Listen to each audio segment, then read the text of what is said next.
Welcome to commerce studies. एक बार फिर से हम लौट आए हैं हमारे नए वीडियो के साथ। जल्दी से हमारे चैनल को सब्सक्राइब कर लीजिए और वहां दिखे बेल आइकन को प्रेस कर लीजिए ताकि आपको हमारे आने वाले सभी वीडियो की नोटिफिकेशंस तुरंत मिल सके और आप अपनी प्रिपरेशन अच्छी तरह से कर सके। हम यहाँ पर बीकॉम सेमेस्टर 1 से लेकर सेमेस्टर 6 और एमकॉम सेमेस्टर 1 से सेमेस्टर 4 तक सारी क्लासेस लेते हैं।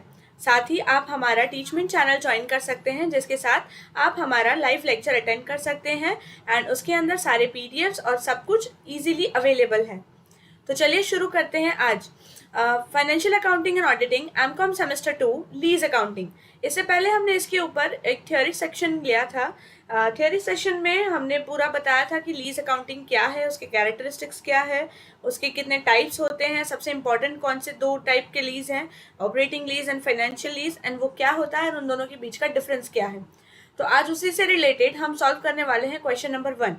सबसे पहले मैं आपको याद दिला दूं कि ऑपरेटिंग लीज जो होता है वो शॉर्ट टाइम के लिए होता है, जो कि एसेट्स की पूरी वैल्यू, पूरी यूजफुल लाइफ जो है वो पूरी यूज नहीं करता है, और जो फाइनेंशियल लीज है वो पूरी यूजफुल वैल्यू जो है वो एसेट्स की यूज कर लेता है। तो ये दोनों डिफरेंस है जो सबसे ज्यादा इंपॉर्टेंट है, जो हमें सम में भी काम आने वाला है। तो देखते हैं question number 1। Cost of machine is 5 lakh, यानी 5 लाख रुपीज की मशीन है। Lease rental of at the end of cashier, ये 6 साल का लीज लिया है जिसमें हर एंड में लीजी को 70,000 पे करना होता है लेसर को। तो सबसे फर्स्ट ईयर में 70,000 वो पे करता है, सेकेंड ईयर में 70,000 पे करता है, थर्ड ईयर में पे करता है, वैसे करते करते 6 साल वो पे कर रहा है। यहाँ पर डिस्काउंट फैक्टर 10% है, यानी 10%, यानी जब वो 6 साल बाद 70,000 रुपीज पे करेगा तो अभी उसकी वैल्यू चेंज हो चुकी होगी। तो हमें इसकी प्रेजेंट वैल्यू फाइंड करनी पड़ेगी कि प्रेजेंट वैल्यू इसकी कितनी है, यानी कितने की मशीन वो आज के दिन में रेंट में देगा। जो हम मतलब कॉस्ट ऑफ मशीन तो 5 लाख है, पर आज के दिन में वो कितने की मशीन हमें रेंट पर देने वाला है, जिसकी वैल्यू हम इतनी चुकाने वाले हैं 6 साल तक 70,000 पे करने वाले हैं। और यहाँ पर हमें ये भी बताना है डिस्काउंट फैक्टर ये लेना है, ये सारे डिस्काउंट फैक्टर्स दिए हुए हैं, and decide with the help of discount factor whether the above lease is financial or operating। यहाँ में हमें बताना है कि यहाँ पर जो लीज है वो फाइनेंशियल है या ऑपरेटिंग। तो सबसे पहले हम यहाँ पर लिख देंगे ईयर और लीज रेंटल जितना भी है, जैसे 70,000 यहाँ पर दिया हुआ है तो ये हम पूरा लिख देंगे। इसके साथ ही हम यहाँ पर डिस्काउंट फैक्टर जो हमारा दिया हुआ है वो भी हमने पूरा यहाँ पर हम लिख देंगे।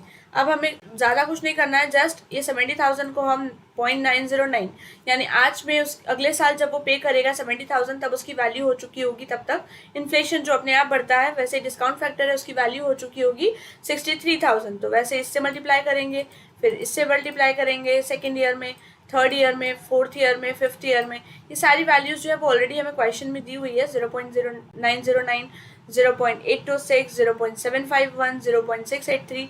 तो हम एक एक करके सभी को मल्टीप्लाई करते जाएंगे, 70,000 into this, 70,000 into this, 70,000 into this. ये सारी वैल्यूज हमें मिल जाएंगी, इन सबका टोटल हम करेंगे तो हमें मिल जाता है यहाँ पर 3,04,000, यानी 3,04,780 रुपीज़ का मशीन जो है वो हमें रेंट पर दे रहा है, जिसके लिए वो हमें चार्ज करने वाला है 4,20,000। बट ये जो प्रेजेंट वैल्यू है वो कॉस्ट प्राइस से कम है, यानी जो प्रेजेंट वैल्यू है 5 लाख से कम है। 5 लाख कॉस्ट प्राइस, यानी 5 लाख की मशीन में से वो सिर्फ 3,04,000 की मशीन हमें लीज पर दे रहा है, जिसके लिए वो 4,20,000 लेने वाला है। यानी ये शॉर्ट टर्म के लिए होगा, बाकी की यूजफुल लाइफ जो है वो मशीन की कहीं और जाएगी या तो या वो किसी और को लीज पर देगा। तो ये शॉर्ट टर्म के लिए जब भी होता है तो हम इसे कहते हैं ऑपरेटिंग लीज। ये कौन से टाइप का लीज है, हमारा क्वेश्चन क्या है इसमें, decide with the help of discount factor whether the above lease is financial or operating lease। तो ये है हमारा ऑपरेटिंग लीज, क्योंकि प्रेजेंट वैल्यू जो है वो लेस है कॉस्ट प्राइस से। प्रेजेंट वैल्यू है हमारा 3,04,000 एंड कॉस्ट प्राइस है हमारा 5 लाख रुपीज। तो यहाँ पर ये सम खत्म होता है। आई होप आपको ये समझ में आया होगा। इसी से सिमिलर सम है हमारा क्वेश्चन नंबर 4। क्वेश्चन नंबर 4 में भी ऐसे ही क्वेश्चंस आएंगे, तो ये भी आपको अच्छे से समझ लेना है। इसके अंदर क्वेश्चन दिया हुआ है cost of machine is 4 lakh. यहाँ पे 4 लाख रुपीज की मशीन है, at the end of each year यहाँ पर 90,000 रुपीज वो पे कर रहा है। यहाँ पर भी 10,000 ही है, 10% ही है डिस्काउंट फैक्टर। अब यहाँ पर भी हम देख लेते हैं, decide with the help of discount factor whether the above lease is financial lease और ऑपरेटिंग लीज। यहाँ पर भी हमें यही देखना है कि जो लीज है वो फाइनेंशियल लीज है या ऑपरेटिंग लीज है। तो सबसे पहले हम यहाँ पर ड्रॉ कर देंगे हमारा ईयर 1 to 6 एंड सभी ईयर्स में 90,000 वो पे कर रहा है। यहाँ पर डिस्काउंट फैक्टर हमारा 10% है। यस, वन थिंग मैं आपको यहाँ पर सिखा दूँ डिस्काउंट फैक्टर किस तरह से फाइंड करते हैं। अगर यहाँ पर नहीं दिया है तो हम किस तरह से फाइंड करेंगे। सपोज यहाँ पर 10% दिया हुआ है तो हम हमारे कैलकुलेटर में लिखेंगे 100 प्लस 10% है इसीलिए 10 डिवाइडेड बाय 100। ये हम प्रेस करेंगे कैलकुलेटर में, ये हो जाएगा हमारा 110 डिवाइडेड बाय 100, या हम इसे कह सकते हैं 1.1। अब इसकी एक्चुअल फॉर्मूला है हमारी 1/P प्लस R अपॉन 100, या तो हम इसे कह सकते हैं 1/1 प्लस R। तो यहाँ पर आ गया हमारा 1.1 को हम डिवाइड ले लेंगे। तो यहाँ पर आपको कैलकुलेटर में प्रेस करना है, जब भी 10% है तो 1.1 डिवाइड एंड इक्वल्स टू, तो पहले ईयर का आ जाएगा, हमें मिल जाएगा यहाँ पर 0.909 यहाँ पर मिल जाएगा। उसके बाद अब जब सेकेंड बार इक्वल टू दबाएंगे तो आपको मिल जाएगा 826,751। इस तरह से आप इक्वल टू आपको प्रेस करते जाना है, आपको ये डिस्काउंट फैक्टर मिल जाएगा। ये मैं तब बता रही हूँ जब आपको नहीं पता है कि मतलब डिस्काउंट फैक्टर आपको क्वेश्चन में नहीं दिया है एंड आपको नहीं पता है, तब आपको इस तरह से फाइंड करना है। अदरवाइज मोस्टली गुजरात यूनिवर्सिटी के सारे सम्स में ये दिया ही होता है।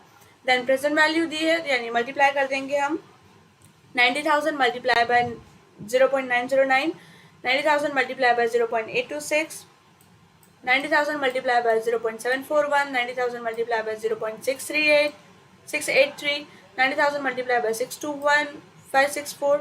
ये सबसे हमने मल्टीप्लाई कर लिया एंड इसका फाइनल जो है हमने अमाउंट निकाल लिया। यानी यहाँ पर भले ही जो हमारा कॉस्ट प्राइस है वो 4 लाख है, बट 4 लाख में से उसने हमें मशीन कितने की दी है, एसेट्स हमें कितने का दिया है, सिर्फ 3,90,000 के उसने हमें एसेट्स दिए हैं लीज पर, जिसके लिए वो हमें चार्ज कर रहा है ऑन लीज 5,40,000 रुपीज़। तो यहाँ पर भी कॉस्ट प्राइस से हमारा जो लास्ट में प्रेजेंट वैल्यू है हमारी प्राइस का, जो भी हम रेंट पर ले रहे हैं, वो यहाँ पर कम है कॉस्ट प्राइस से।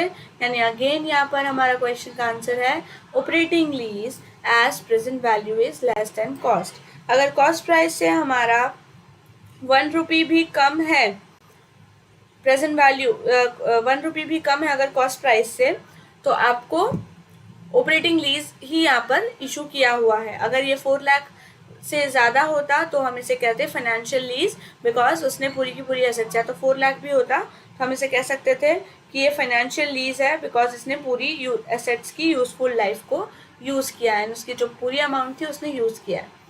तो आई होप आपको ये वीडियो पसंद आया हो, आपको ये दोनों ही क्वेश्चंस अच्छे से समझ में आए हो। इसके बाद के जो क्वेश्चंस हैं वो इससे ज़्यादा थोड़े टफ हैं एंड उसके अंदर जनरल एंट्रीज एंड अकाउंट सारी प्रिपरेशंस हैं, तो वो भी हम जल्दी सीखेंगे।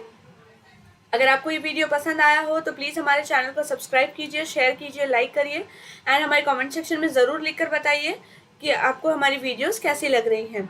साथ ही आप हमारे टेलीग्राम चैनल पर भी ज्वाइन हो सकते हैं, जिससे आप व्हाट्सएप ग्रुप पर ज्वाइन हो सकते हैं एंड आपको ये सारे PDFs भी इजीली मिल जाएंगे एंड सारे videos, PDF, assignments and solution and updates जो भी है वो सारी अगर आपको एक ही जगह पर चाहिए तो आप टीचमेंट एप्लीकेशन इंस्टॉल कर सकते हैं। उसके अंदर आप हमारा क्लासरूम ज्वाइन कर सकते हैं, वहाँ से भी आपको सारी इन्फॉर्मेशन ईजिली मिल जाएगी। So thank you so much guys.